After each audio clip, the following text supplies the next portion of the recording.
Presentation, I decided to do number 94, effects of group size on attitudes and behaviors. Groups are an important part of our social life because they hold the key to our attitude and behavior as individuals. There are various forms of groups that can be described. Groups can be as small as 2 people. This is known as a dyad. This includes 2 individuals that have a strong bond together, such as marriage or a steady relationship. However, these groups are very intense and are usually full of emotion because the intensity of this group is just between 2 people. This is the shortest lived group because of that same reason. There, there can also be a triad, so this is 3 people in a group.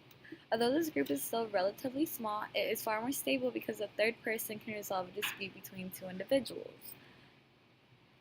The behavior in this group, although much calmer than a dyad, is still not stable enough because, again, it's relatively small.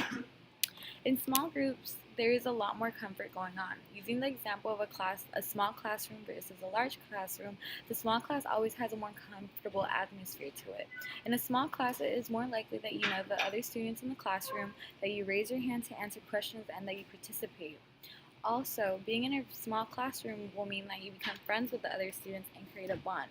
It may not be a particularly personal bond like that of a dyad, but you'll be some sort of friends. You will most likely know your professor, and your professor will more than likely know you. You might even feel more comfortable answering questions and participating. If a student decides that they are dropping the class, it is more likely that the other students and professor will notice. Although it is more comfortable, there is more room for error. On the other hand, in a large classroom setting, it is less likely the teacher will know you by name.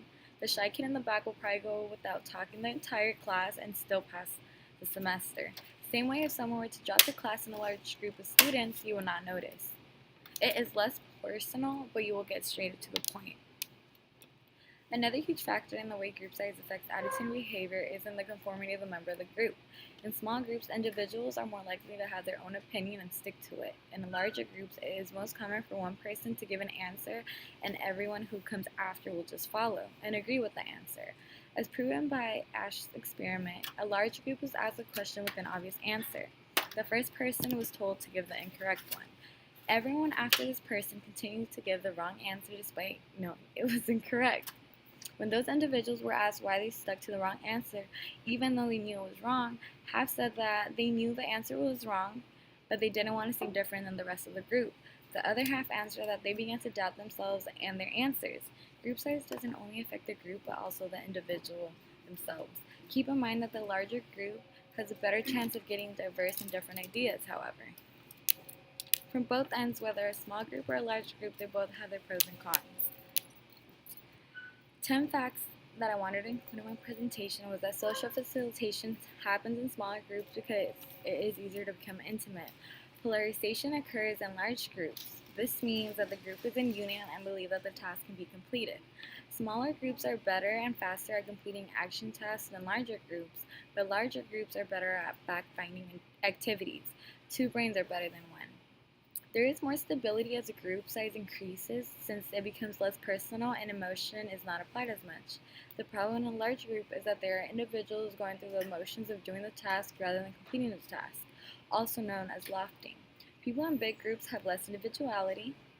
Large groups usually result in self-doubt because of fear of having a different opinion than others. Conformity happens in both group sizes, but depending on the task, it can either be a good thing or a bad one. Behavior in groups doesn't only affect the group, but us as individuals as well.